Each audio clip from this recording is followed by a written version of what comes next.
아멘. 네, 우리가 계속해서 욥기를 살펴보고 있습니다. 이번 하루 아침에 그의 모든 재산과 또한 자녀들의 죽음으로 잃게 되었죠. 그리고 이내 건강도 잃어버렸습니다. 그렇다고 해서 욥이 이런 고통스러운 당할 만큼 그 큰 죄는 범하지 않았던 자죠. 하나님께서 애당초 처음부터 욥에 대해서 의인하고 이미 못을 박아두었습니다. 그래서 욥은 딱히 잘못한 게 없었어요. 그래서 성경적으로 의인을 볼 때 이제 의인이었다라고 의미는 이렇게 말하지만요. 실제로 욥에 있어서 계속해서 하나님의 그 말씀을 또한 순종하고 노력한 모습을 우리가 보게 되었죠.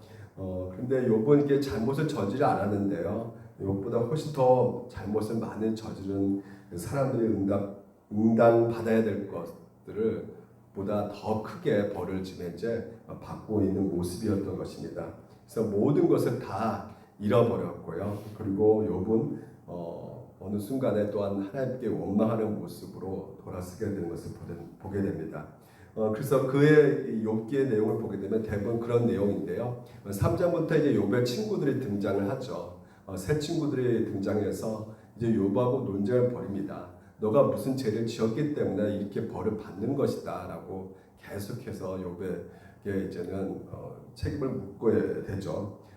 그런데 욥은 죄를 저지르지 않았는데 이런 고통이 지금 현재 임하는 것을 보면서 굉장히 하나님 앞에 고소할 만큼 너무나 지금 그 마음 가운데는 처참한 심정을 우리가 그 지난 시간까지도 계속 말씀을 통해서 우리가 살펴보고 있었습니다.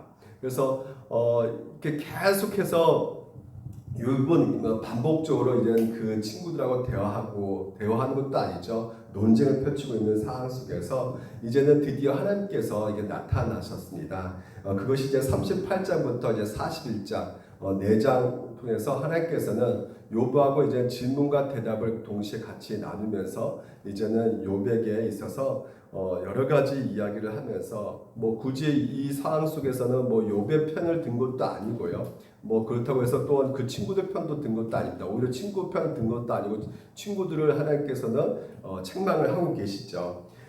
근데 이 연속되는 그 일련의 어떤 그런 질문들 가운데서 그 질문이 무려 80개가 넘거든요. 서로가 막 끊임없이 질문 던지고 대답하고 이런 과정을 통해서 이제는 우리가 오늘 이제 살펴볼 것이 한 세 주제를 통해서 살펴보려고 하는데요.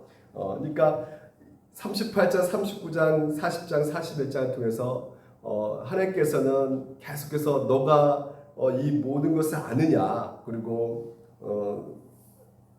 내가 창조할 때 이런 걸 만들었을 때 너 뭐하고 있었느냐, 뭐 이렇게 하나님께서 계속 질문을 하게 되고, 근데 궁극적으로 이런 질문 가운데 욥은 하나의 크게 뭔가를 깨닫게 돼가지고요, 나중에 이렇게 말하죠.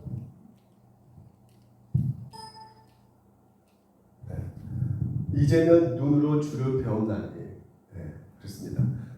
그 뒤엔 귀로만 들었더니 이제 진짜 눈으로 뵙게 되었다라고 고백을 하게 됩니다. 그리고 이제 나중에는 이제는 회개하게 되는 것이죠. 그러니까 이 회개는 자기 잘못에 대한 죄에 대한 회개가 아니라 자기가 갖고 있는 하나님의 마음에 대한 그 자세에 대해서 이제 돌이키게 되는 것을 보게 되는 것이죠. 그 자기의 자세, 하나님에 대한 그 마음의 자세를 다시 한번 이제 되돌리게 되는 건데요. 이것이 바로 회개인 것인데요. 결국은 이 욥이 어떻게 이렇게 갑작스럽게 또한 이렇게 마음이 돌이켜게 되었는가? 하나님과 그 질문에 대화의 그 사이 속에서 우리가 무엇을 또한 우리가 발견하면 또한 우리 가운데 이런 하나님과의 그 관계가 다시 회복될 수 있을까라는 생각을 해보게 되었습니다. 그래서 세 가지 주제로 여러분과 같이 함께 나눠보고 싶은데요. 첫 번째는 욥에게 하나님께서 친히 임재하셨다는 것을 오늘 살펴볼 것 같고요. 그리고 두 번째는 욥의 하나님께서 이제는 그 어떻게 하셨는지를 이렇게 보게 됨으로 말미암아 우리가 하나님께 우리가 이제 신뢰해야 된다는 것을 말씀을 나누도록 하겠습니다. 세 번째로는 하나님께서 또 궁극적으로 이 악을 이기셨다는 그 내용을 여러분과 같이 함께 살펴보면서 우리 가운데 이것을 적용해 보도록 하겠습니다. 먼저 첫 번째로 하나님께서는 욥에게 임재하셨죠. 근데 어떻게 임재하셨냐면 오늘 읽었던 본문인데요. 그때 여호와께서 폭풍 가운데서 욥에게 말씀하여 이르시되 이렇게 말씀하고 있어요. 그러니까 폭풍우 이렇게 나오죠. 아주 거센 바람이 불고 있는 것입니다. 여기서 우리가 하나님의 어떤 성품을 좀 볼 수가 있는 것 같은데요. 하나님은 어떤 분이시냐? 어미로우신 분이심을 우리가 볼 수가 있다는 것이에요. 굉장히 하나님께 폭풍우 딱 휘몰아치는 것을 보게 되면 두려운 마음을 우리가 가질 수밖에 없게 되는 것을 우리가 보게 된다는 것이죠. 오늘날 우리가 하나님에 대해서 너무나 쉽게 생각하는 경우가 많거든요. 하나님에 대해서 너무나 가볍게 여기는 경우가 우리가 많이 있습니다. 그래서 실제로 이제 그림을 통해서 우리가 금방 볼 수 있는데 이 그림을 보게 되면 온라인 이 그림을 보게 되면 하나님께서 굉장히 양떼를 이렇게 들고 계시면서 정말 가까이 계신 것 같고 좀 귀엽기도 하시고 막 이렇게 여러 가지로 우리 가운데 친근한 부드러운 이미지로 우리에게 서 있는 그림들이 굉장히 많이 있어요. 그런데 옛날 중세시대만 해도요, 중세시대 그림은 그렇지가 않습니다. 굉장히 하나님에 대한 그 그림들이요, 아주 무섭게 그려져 있고, 분노하시고 진노하시는 그런 하나님의 그림들이, 그런 성화들이 굉장히 많이 있었어요. 심지어 그 아기들까지도 보게 되면, 잘 멀리서 보겠지만, 아기들도 이렇게 예수님 어렸을 때, 아기의 그 모습 가운데 보게 되면, 굉장히 또한 그 환한 표정의 그 어린아이 그림들이 중세시대에 많이 있었습니다. 우리가 하나님에 대해서 사랑의 하나님이시지만 또한 우리가 어미로우신 하나님이라는 것을 우리가 인식하셔야 된다는 것이죠. 가까이 접근하기 어려운 분이라는 것이죠. 그것을 우리가 폭풍 가운데 나타나셨다는 것을 보았을 때 우리가 그것을 알게 되는 것입니다. 그러니까 우리가 그분을 우리가 이 어미롭게, 다시 말해서 우리가 경외하는 마음이 있잖아요. 그렇죠. 이 경외하는 마음을 가지고 우리가 바라보았을 때 우리가 정말 이 하나님에 대한 그 놀라운 사랑을 우리가 더욱더 풍성하게 느낄 수가 있게 되거든요.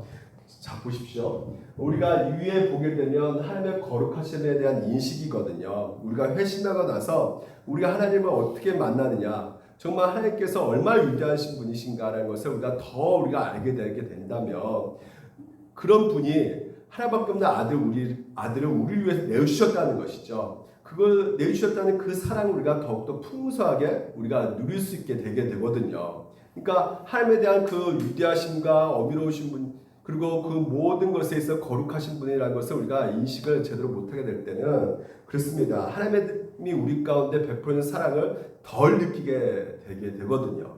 그래서 무엇보다도 우리는 하나님을 인식 가운데 어미로우신 분 경외해야 되고요. 더욱더 우리가 정말 하나님을 더욱더 높여드려야 되고, 그렇죠. 그러니까 함부로 말을 해서는 안 되는 것이죠. 여러분 정관우 목사 아시죠? 요즘에 그분이 뭐 정당을 만들어 가지고요. 또 뭐 하여튼 막말을 하는데, 뭐 하나님하고 예배하는 것은 뭐 섹스하는 것이다. 오르가즘을 느껴야 된다. 이런 표현을까지 쓰면서 뭐 하나님 거 까불면 나한테 죽어.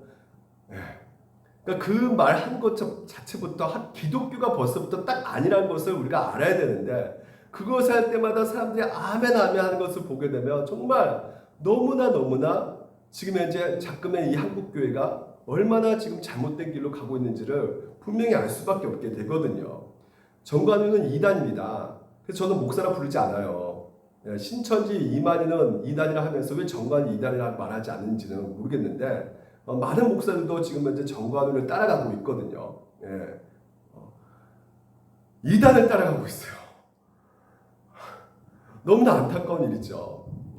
그러니까 성경에 보면 틀린 말이 없어요. 에레미야서에 보게 되면 이 땅에 기괴하고 놀라운 일이 있도다. 선지자들은 거짓을 예언하며 제사장들은 자기 권력으로 다스리며, 제사장이 권력 갖고 다스린대요. 정관우를 말하고 있는 것 같습니다. 진짜 이 말씀은요. 근데 내 백성은 그것을 좋게 여긴다는 거예요. 결국엔 그 결국에는 너희가 어찌하려느냐 이렇게 말합니다. 하나님께서는 어미로우신 분이시란 말이에요. 공의로우신 분이십니다. 심판하시는 하나님이셔야 돼요. 그래서 우리가 하나님의 말씀으로 돌아가야 됩니다.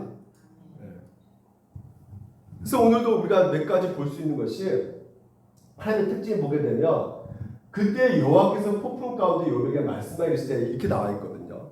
어미로우시고 우리 하나님은 정말 공의로우신 분이고 또한 두려우신 하나님이시지만, 여기서 여호와 이 표현은요, 여기 38장부터 그전에는 하나님이라고 이름이 등장하는데 여기서는 여호와라고 이렇게 등장하고 있어요.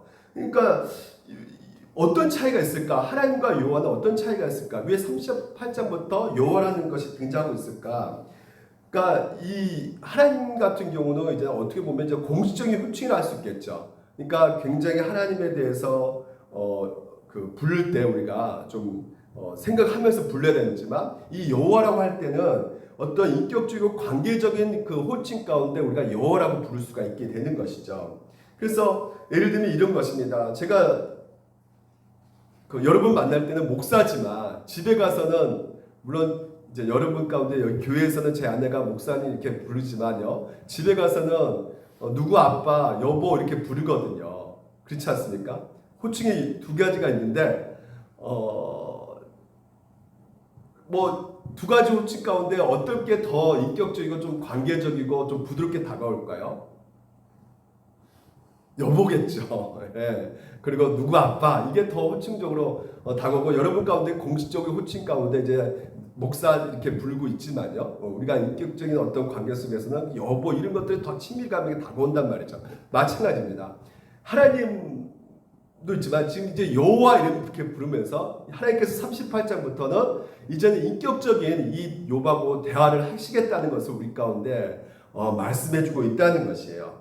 예, 그러니까 이게 더 이 욥에게 있어서는 하나님 아버지 앞에 더 가까이 나아갈 수가 있게 되는 것이죠. 그리고 보게 되면 이제 허리를 동이고 대장부답게 일어서서 묻는 말에 대답해 보아라 이렇게 말하고 있거든요. 대장부답게 이렇게 말하라는 것이에요. 그러니까 뭐란 말합니까? 하나님께서는요. 자신 있게 담대하게 너가 하고 싶은 말 다 하라는 것이에요. 예, 그러니까 한마디로 괜찮다 나한테 덤벼봐라 이거예요. 하나님께서 그렇게 말씀하고 있는 것입니다. 그러니까 우리가 하나님의 임재 가운데 경험하는 특징이 두 가지라 할 수 있겠는데 그렇습니다. 하나님께서는 정말 위대하시고 우리가 접근하기 힘든 어려운 그 하나님을 우리가 인식할 필요가 있고요. 또 한편으로는 또 어떻습니까? 친근하고 사랑이 넘치는 분임을 우리가 인식할 필요가 있다는 것이에요. 이것이 우리가 경외라고 할 수 있는 것이죠. 경외는 무엇입니까? 우리가 함부로 하나님께 할 수가 없는 대상인 것이에요. 하지만 좋아해요? 좋아하지 않아요? 좋아한단 말이죠. 함부로 할 수 없지만 우리가 좋아하고 사랑하는 그 느낌을 받는 그것이란 말이에요. 우리가 예를 들면 고려청자 있지 않습니까? 고려청자를 이렇게 딱 진짜 실제로 고려청자를 내가 딱 갖고 있어요. 근데 고려청자를 딱 보면서 이거 굉장히 비싼 거기 때문에 이게 함부로 우리가 이게 만질 수가 없잖아요. 깨질까봐 두렵잖아요. 그렇다고 해서 고려청자 보면서 뭐 도망갑니까? 도망가진 않잖아요. 그거 보면서 어떻게 해요?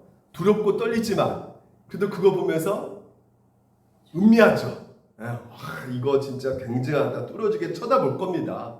그러면서 이거 진짜 너무나 멋있다, 아름답다. 이 과정들, 그런 과정들이 굉장히 기뻐할 거예요. 우리가요. 그런 것입니다. 그러니까 두려움도 느끼지만 굉장히 좋아하고 경이로운 어떤 것을 보게 됨으로 말미암아 기쁨이 넘치게 되는. 그러니까 공포 영화 볼 때 그런 두려움이 아닌 것이죠. 우리 하나님의 그 두려움은요. 그래서 우리 하나님은 우리가 다 알 수가 없는 분이에요. 우리가 여러 가지 하나님께서 임재 가운데 다양하게 우리에게 역사할 때가 많다는 것이에요.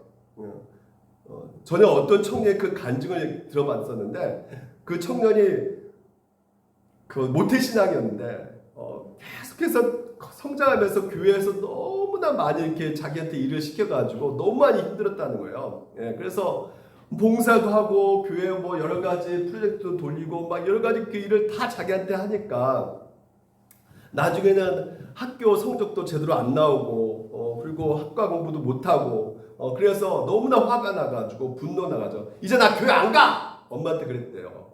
그 엄마가 너 왜 안 가냐? 하면서 또 대판 싸우면서 그래서 그날 주에는 기어이 안 갔다는 거야. 너무나 화가 나가지고. 근데 모태신앙 같은 경우는 좀 찝찝하죠. 안 가면 두려움이 있단 말이에요. 그래서 그래도 그냥 성경책 봐야겠다 해서 성경책 펼치고 딱 보는 순간에 고린도전서 15장을 딱 펼치게 돼서 보게 된 거예요. 보니까 뭐라 나오니까 15장 58절에 그러므로 나의 사랑하는 형제자매 여러분 굳게 서서 흔들지 말고 주님의 일을 더욱 많이 하십시오. 더욱 일에 힘쓰라. 개혁교재 이렇게 나오거든요. 그러니까 이 말을 들으면 아니 갓디네 힘들어 죽겠는 더 일을 하고 이렇게 받아들일 수 있겠지만 이 모태신앙 이 청년은 이것이 하나님 말씀 가운데 그냥 자기한테 임해버린 거예요. 하나님이 친히 임재 느꼈다는 것이죠. 자기한테 직접 말씀하신 것처럼 느껴졌다는 것이에요. 그래서 굉장히 보통 이렇게 되면 두려운 하나님일 수 있겠지만 굉장히 자기가 위로를 얻었다는 것이에요. 하나님께서 내가 일하는 거 다 모르신 분이 아니시구나 라는 생각이 들 때 굉장히 많이 힘이 생기고 위로를 얻게 되었다고 그 청년이 말을 하더라고요. 그렇습니다. 오늘 우리가 느껴지는 하나님의 감정은 위협도 느끼고 위험을 우리가 느끼지만 또한 한편으로 하나님의 그 따뜻한 사랑을 우리가 느낄 수가 있는 것이에요. 오늘 우리가 수요 예배 드리지만 우리가 하나님의 임재 사모하십니까? 하나님께서 욥에게 친히 임재하셨어요. 임재하니까 욥에게 굉장히 위로가 되었을 것입니다. 그렇기 때문에 지금까지 귀로만 들었던 이 하나님을 이제 눈으로 보게 되었다는 그런 고백이 오늘도 여러분 가운데 나오시기를 주님 이름으로 축원드립니다. 두 번째는요, 하나님을 이제 신뢰하라는 것이죠. 이 하나님께서는 친히 사장을 통해서 계속해서 지금 현재 말씀하고 질문 던지고 이렇게 하고 계셔요. 근데 이제는 사장부터 보게 되면 창조 이야기를 하고 있습니다. 하나님께서 이렇게 말합니다. 세상을 내가 통치하고 다스리시는 하나님이다라고 말씀하시면서 이렇게 말씀하고 있어요. 바닷물이 땅속에 모태에서 터져 나올 때 누가 문을 닫아 바다를 가두었느냐. 구름으로 바다를 덮고 흑암으로 바다를 감싼 것은 바로 나다. 바다가 넘지 못하게 금을 그어놓고 바다를 가두고 무빗장을 지른 것은 바로 누구다? 나다. 이렇게 말씀하고 계시는 것이죠. 그렇습니다. 우리가 부산 바닷가, 전에 한번 옛날에 부산에 가족들 한번 간 적이 있는데요. 이제 여름이 오니까 갑자기 또 부산이 생각나네요. 그 바닷가 가보면 신기하지 않습니까? 금을 그어놓듯이 진짜 넘어오지 않는 거예요. 그 이상 넘치지 않습니다. 그래서 이걸 어떻게 설명할 수 있겠습니까? 물론 대기 학자들은 이것을 어느 정도 설명할 수 있겠죠. 그들의 용어 가운데. 하지만 왜 이런 일이 일어나는지는 설명할 수가 없는 것이란 말이죠. 하나님께서 금을 그으셨다는 것이에요. 악이 요즘 이 시대에 더욱더 창궐한 것을 우리가 보게 됩니다. 엄청나게 세상에 많은 고통을 우리가 볼 수가 있어요. 그러니까 어떤 분들은 인생 자체가 고통뿐이다 라고 말을 하신 분도 계시고요. 근데 어느 부분에는 정말 땅이고 어느 부분은 하늘이고 또 여러분 인생 가운데 되돌아보면 어떤 부분에서 기쁨이 있었고 어떤 부분에서는 고통이 있었을 것이에요. 하지만 여러분 우리가 모든 삶 가운데 즐거운 부분도 있지만 고통스러운 부분도 있는 그 상황 속에서 정말 우리가 받을 자격이 없음에도 불구하고 누리는 것들이 굉장히 많이 있지 않습니까? 그렇기 때문에 여러 부분 가운데 여러분 우리가 고통을 느끼고 있지만 우리가 누리고 있는 것들을 통해서 보게 되면 내가 당연히 받아야 될 것이라고 생각하는 그거에 대해서는 그 생각 가운데서는 결코 우리 가운데 당한 고통에 대해서 우리가 좋게 생각하지는 않게 된단 말이죠. 분노하게 된단 말이에요.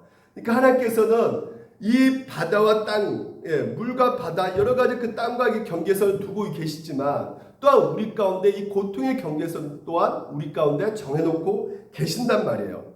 그것을 어떻게 정하십니까? 이렇게 우리가 물어볼 수 있겠지만요. 우리가 다 하나님의 그 뜻과 마음을 알 수가 있다 없다? 모른다는 것이죠. 그러니까 굉장히 재미있는 부분이 나오는데요. 보십시오. 여기까지 와도 된다. 그러나 더 넘어서지 말아라. 도도한 물결을 여기에서 멈추어라 하고 바다에게 명한 것이 바로 나라는 것이에요.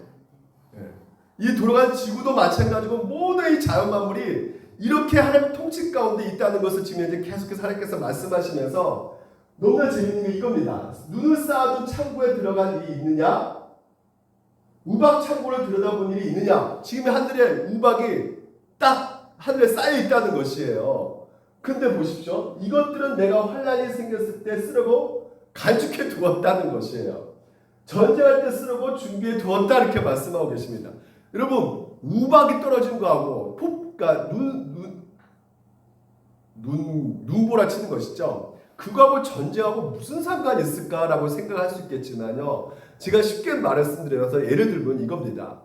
어떤 여인이요, 이제 내일 데이트하기 위해서 우리 내일 어디 가자. 그래서 준비하자. 해가지고 데이트 준비를 했습니다. 근데 그날 당일 돼가지고 갑자기 준비를 다 해놨는데 세상에 폭설이 내린다는 거예요. 그래서 일기예보는 그런 말이 없었는데 갑자기 폭설이 내려가지고 이 여행이 다 취소돼 버렸어요. 그래서 여자가 남자한테 그런 거죠. 당신 그것도 알아보지 않고 이 여행을 떠나려고 했었느냐. 일기예보도 제대로 좀 파악하고. 아니 일기예보가 이렇게 안 나왔는데 내가 어떻게 하느냐 하면서 막 그냥 둘이 그냥 최악의 한 번도 싸워본 적이 없는 이 여인이 아주 극하게 싸웠습니다. 근데 동시에 어느 날에서 막 전쟁이 일어나고 있어요. 막 싸우고 있는데 막 사람들이 그냥 계속 진짜 막 피가 튀기고 막 진짜 살이 찢기면서 막 싸우고 있는데 그 상황 속에서 갑자기 폭설이 내리는 거예요. 그래서 지도자들이 만나가지고 이 폭설 가운데 전쟁하기 힘드니까 오늘만큼은 휴전합시다. 더 이상 생명 죽이지 마. 더 이상 생명이 그날만큼 죽이지 않. 이런 생명이 없었단 말이죠. 그러니까 보십시오. 누군가에게는 최악의 날이 있을 수 있겠지만요.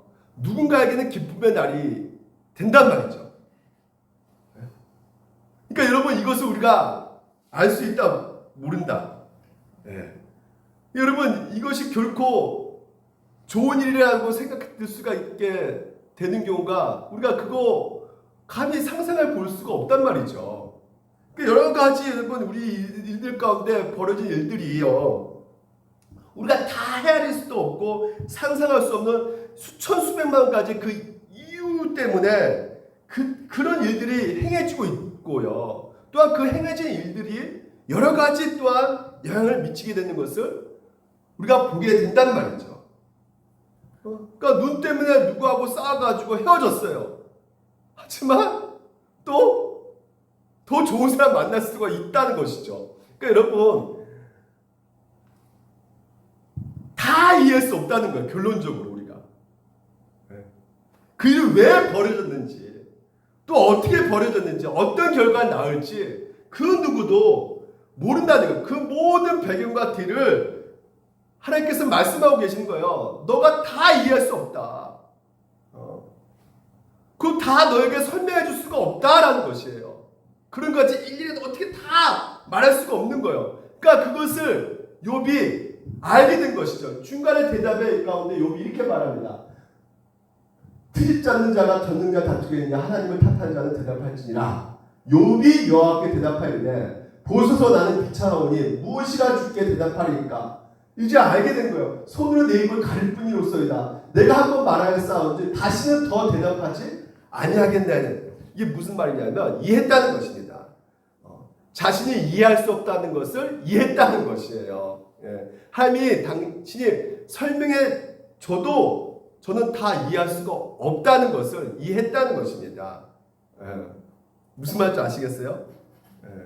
그러니까 만일 내가 이해할 수 있는 수준의 어떤 하나님이시라면 그 하나님은 전능하시고 지혜로운 그런 하나님이 아닐 겁니다 하는 것을 이해했다는 것이죠.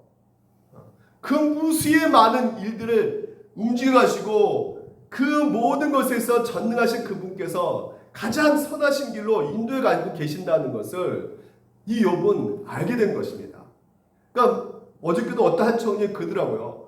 하나님이 계시면 왜 이런 고통을 주냐고, 왜 이런 고난이 있냐고, 두 가지 아니겠냐고. 그분이 전능하시지만 선하지 않는 분이시기 때문에 그럴 수 있겠고, 또한 선하시지만 전능하지 못하니까 이런 게 악이 계속 발생되는 거 아니냐. 그래서 제가 그랬죠. 하나님께서 그 지혜 안에서 그런 모든 고통과 악이 있는데도 불구하고 끝까지 참고 계신다면 어떻게 하겠느냐. 하나님께서 참고 계신다면 어떻게 하겠느냐. 그죠? 진짜. 그러니까 여러분, 하나님께서 하신 모든 일들은 우리가 다 이해할 수가 없어요. 만약 우리가 이해할 수 있다면 우리의 수준 가운데 하나님이 이런 분야 이해할 수 있다면 그때부터 하나님은 전능하신 분이 아니죠. 전지하신 분도 아니게 되는 것입니다. 우리가 어떻게 알 수 있습니까? 그 전능하시고 그 모든 것을 다 움직이신 그분을요. 예. 그저께인가요? 보니까 그 25일날 지난달 25일날 그 누리호 로켓가 발사됐더라고요. 우리나라에서 세계 7번째로 로켓을 발사한 나라가 되어버렸어요. 우리나라가. 근데 그 로켓을 4살짜리가 딱 보면서요. 그 로켓가 200톤이나 된다고 합니다. 200톤. 놀라지 않겠요. 200톤이 쏘아 올라 붙이는데 여러분 200톤이 떨어지지 않고 올라간다고 생각해보세요. 200톤이요. 그러니까 4살짜리가 그거 보면서 이제 거기 있는 그 로켓 만든 그 공학자한테 공학 박사한테 아저씨 저 로켓 저 몇 톤이에요? 200톤이란다. 그럼 저 왜 안 떨어지죠? 물어볼 거 아닙니까? 200톤인데. 그럼 공학 박사가 그것을 다 일일이 함수가 이렇게 돼가지고 이렇게 미적분해가지고 이렇게 공식을 이렇게 돼가지고 이렇게 돼가지고 이렇게 올라간 거. 이거 애가 4살짜리가 알 수 있겠습니까? 모르겠습니까? 모른다고요. 설명해도 이해가 안 됩니다. 오늘 우리가 바로 그런 모습이란 말이죠. 하나님께서 오늘도 우리에게 말씀하고 있는 것이에요.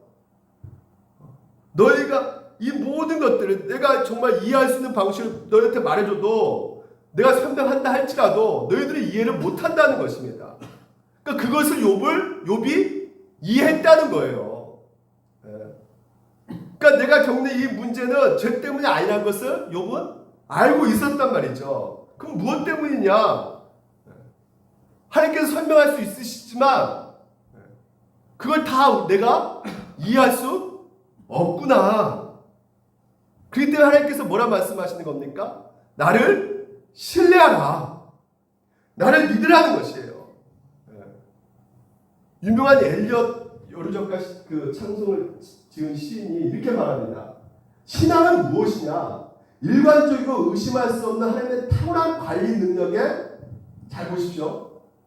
우리의 가장 간절한 목표를 어떻게 해요? 하나님 아버지 앞에 맡기고 그분이 그분의 방법과 그분의 시간 안에서 그 일을 그분의 뜻대로 이루어 주실 것이라고 믿는 것은 신앙이다.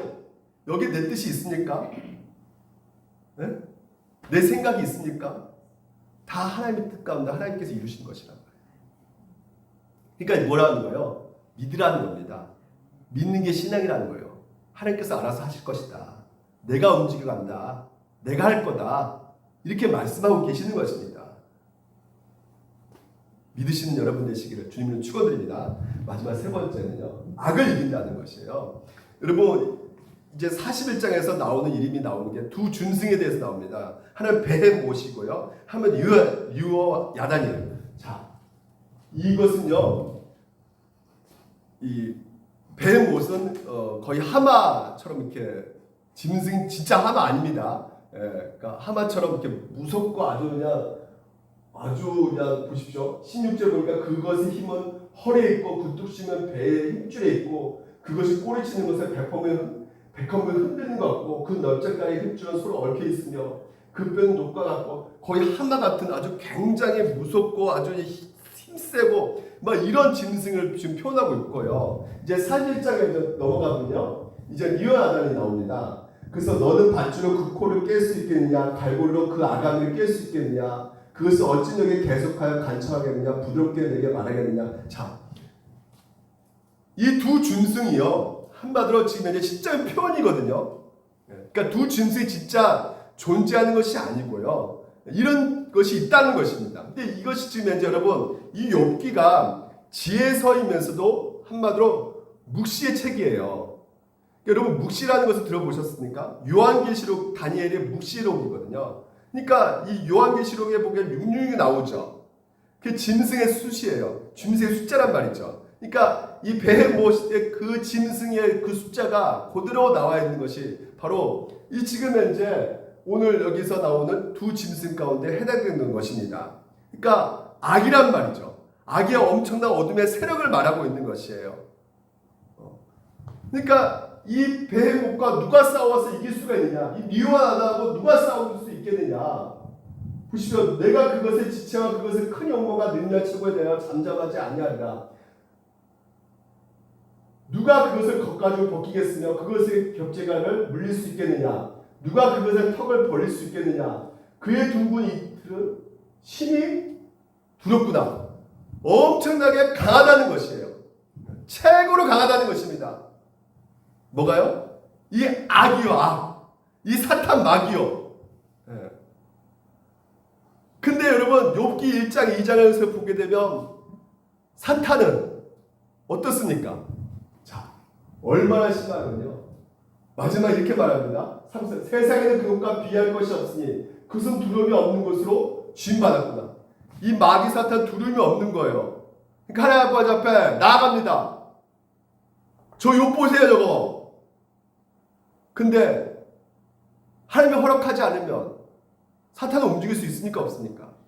예, 움직이지 못한다는 것이에요. 다시 말해서 딱 이렇게 말합니다. 하나님께서 그것은 모든 높은 자를 내려다보며 모든 교만한 자들에게 군림하는 왕이라. 자, 하나님께서는요, 1장 2장에서 우리가 보게 되면 그가 아무리 강한 것이라 할지라도 하나님께 손아귀에 있다는 것이에요. 다시 말해서 내가 악을 통제한다는 것입니다. 우리가 에베소 6장을 살펴보았죠.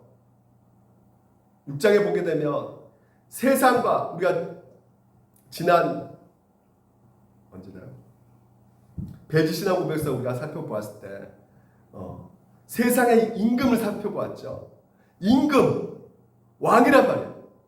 어둠과 이 하늘, 그런 모든 권세를 쥐고 있는 것처럼 보이는 이 세상의 이 풍조와 이 사탄 마귀와 우리 안에 제된 본성이 끊임없이 이 모든 악을 만들어가고 있고 이 어둠의 세계를 지금 현재 창궐해가고 있는 것을 보았을 때 하나님께서는 어떤 분이시냐? 이 모든 것들을 어떻게 해요? 주관해 가고 계시는 분이시라는 것이에요. 다시 말해서 사탄도 하나님의 통제 아래 있다는 것입니다. 그러니까 우리가 겪고 있는 이 악 때문에 고통스럽고 괴롭잖아요. 근데 이런 괴로운 일도 반드시 우리 하나님께서는 바꿔서 뭘로 바꾸신다? 손으로 바꾸시는 분이시란 말이에요. 믿으십니까? 이것은 전혀 새로운 교훈이 아니죠. 늘상 우리가 듣고 있잖아요. 로마서 8장에 사랑하는 자들 부르셔가지고 하나님께서 말씀하고 계시는 것이 이 모든 것을 하나님께서 내가 손으로 바꾼다. 손으로 인도하신다. 요셉 우리가 창세기 살펴보잖아요.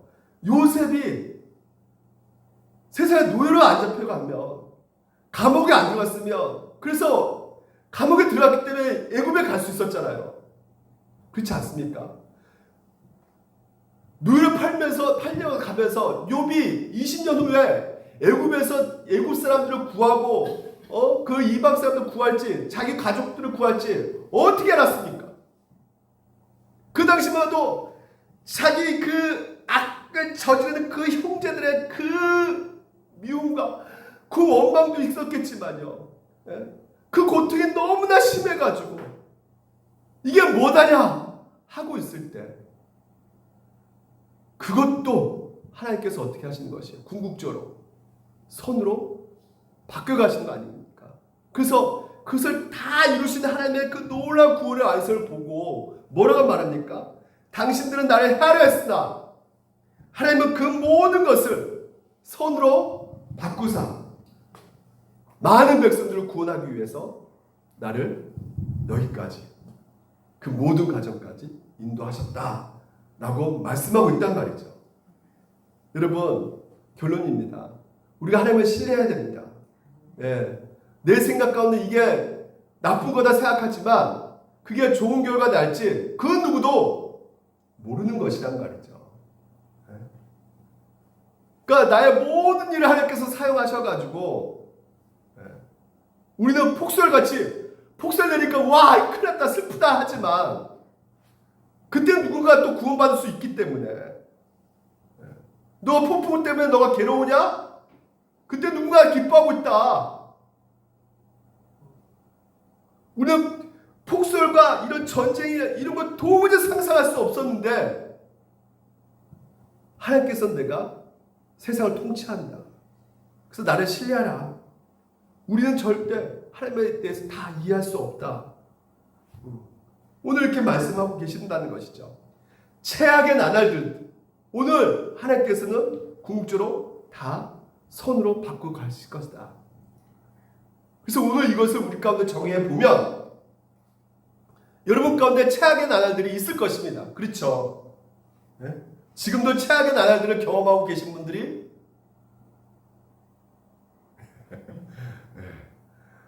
계신 분도 계실 것 같고요. 네?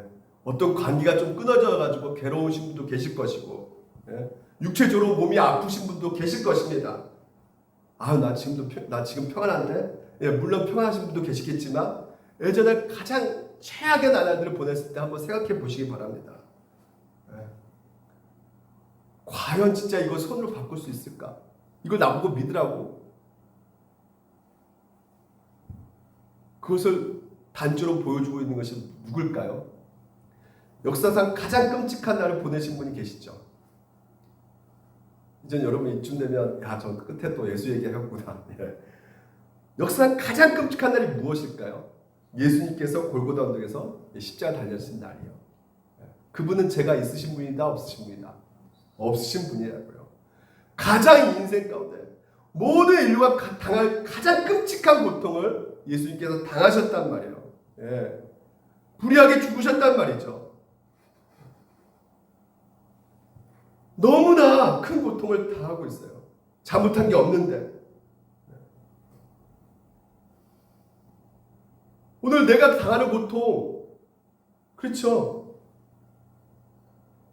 나도 별로 잘못한 게 없는데 왜 내가 이런 고통을 당하고 있을까? 하나님이시니까 뭐 그거 너끈히 이겨나갈 수 있겠지라고 생각하겠지만 마리아를 한번 보십시오. 마리아는 그렇잖아요. 예수님 어머니 마리아 십자가 달렸을 때 엄마 그 곁에서 보고 계셨단 말이죠. 얼마나 괴로울까요? 심지어 막 자기가 그 임신했을 때 주위에서는 막 가늠한 여자다라는 그 의혹도 받으면서 끝내 임신해가지고 낳았던 잘못한 게 없음에도 불구하고 그 하나밖에 없는 그 사랑하는 아들 한 번도 뭐 율법을 너무나 완벽하게 지켰기 때문에 뭐 나쁜 짓 한 적이 없는 그 아들 착한 아들이었단 말이죠. 그 사랑스러운 아들이 지금 현재 십자가 달려 죽어가고 있단 말이에요. 그것을 보면서 얼마나 그 날이 끔찍한 날이겠습니까? 그 어머니에게는 얼마나 고통스러운 날이겠습니까? 하지만 삶의 후에 어떤 날이 왔어요? 부활의 날이 왔단 말이죠. 할렐루야. 영원한 신랑 되신 구주, 그 부활을 하시는 왕을 만나게 되었단 말이죠. 그리고 자기의 그 죄와 허물로 죽을 수밖에 없는 자기 또한 구원을 받게 되었단 말이죠. 오늘 목사님 저는 너무나 많은 큰 죄를 지었습니다. 이런 죄도 과연 하나님께서 나같이 이 죄 때문에 최악의 나날들을 보내고 있는데, 그렇죠, 우리가 죄를 많이 지면 무겁잖아요. 예? 아주 고통스럽죠. 최악의 나날들을 보내고 있잖아요. 과연 괜찮을까요? 우리는 또 뭘로 알 수 있을까요? 예수님 십자가 달려있을 때 두 강도 그 중에 한 명. 십자가는 아무나 달리지 않습니다. 뭐 도둑질했다고 강도했다고 달리는 거 아닙니다. 아마 그 사람은 연쇄 살인마였을 거예요. 그러니까 그 끔찍한 십자가 달릴 수밖에 없게 되는 것이죠. 예수님 옆에 있었어요. 그 강도에게서는 끔찍한 날이지만 예수님 때문에 그날만큼은 또한 뭡니까? 행복한 날이죠. 왜 행복합니까? 하나님 나라에 임할 때 당신 날 좀 기억해달라고 예수께서 뭐라 말씀하십니까? 넌 나와 함께 낙원에 있을 것이다. 그 강도에서 이 끔찍한 날이었지만 영원히 하나님 나라 낙원에 가 있는 것이죠. 오늘 여러분 인생 가운데 끔찍한 날이 언제였을까요? 하나님께서는 가장 끔찍한 날은 또 언제였을까요? 하나님께서도 가장 끔찍한 날이 십자가였을 것입니다. 하지만 그 십자가가 하나님께서 영광스러운 찬란한 날이고 하나님께서 가장 아름다운 날일 것입니다. 그리고 하나님께서 가장 그 날이 공의로운 날이었을 것이에요. 찬란하게 빛나는 날, 십자가. 오늘 여러분 가운데 끔찍한 날이 결국은 가장 아름다워지는 날이 여러분 가운데 놓여져 있단 말이죠. 여러분 가장 끔찍한 날이 뭡니까? 죽음이겠죠. 그래 아니에요. 죽음이 가장 끔찍한 날일 겁니다. 하지만 오늘 하나님을 신뢰하는 여러분, 오늘 하나님을 믿고 신뢰하고 그분께서 그 모든 것을 움직여 가신다는 것을 믿고 있는 여러분들에게는요, 그 끔찍한 죽음까지도 여러분에게는 가장 행복한 날이 될 수밖에 없게 되는 것입니다. 어제 제 아들이 그랬더라고요. 아버지, 요즘에 뭐죠? 묻지마 폭행. 묻지마 폭행하는 그 뉴스의 장면을 보면서 아버지 저 인간도 구원받을 수 있을까요? 얼마나 악하니까 아들도 그렇게 말하겠죠. 악한 모습 보니까. 아버지도 어떻게 생각하십니까? 그러니까 내 아들의 마음은 아니까. 하지만 여러분, 예수 믿어도 어떻게 구원받을 수 있겠습니까? 그 질문 가운데는 뭘 놓치고 있는 거죠? 예수 그리스도의 피는 모든 죄를 다 덮습니다. 믿으시기 바랍니다. 못 덮을 죄는 없어요. 다 덮으십니다. 예수 그리스도 피가요. 오늘 여러분 우리에게 끔찍한 이 죄의 문제가요, 여러분 평생 동안 모든 죄를 진다 할지라도 그 예수 그리스도 피만큼은 여러분의 모든 죄를 다 덮을 만큼 다 덮고 남을 만큼 가장 귀중한 피란 말이죠. 그래서 우리는 예수 그리스도 피로 말미암아 가장 끔찍한 죽음의 날도 가장 행복한 날로 하나님께서는 만들어가고 계시기에 오늘 여러분 우리가 욥의 인생 가운데 그 고난을 겪고 있다고 하지만 궁극적으로는 완벽하게 손으로 바꾸시는 하나님이시기에 우리는 끝까지 찬양하면서 그분께 나아갈 수 있게 되는 것입니다. 오늘도 예수 그리스도께로 나오시는 여러분 되시기를 주님을 축원드립니다. 오늘 우리 같이 함께 기도하면서 갈 때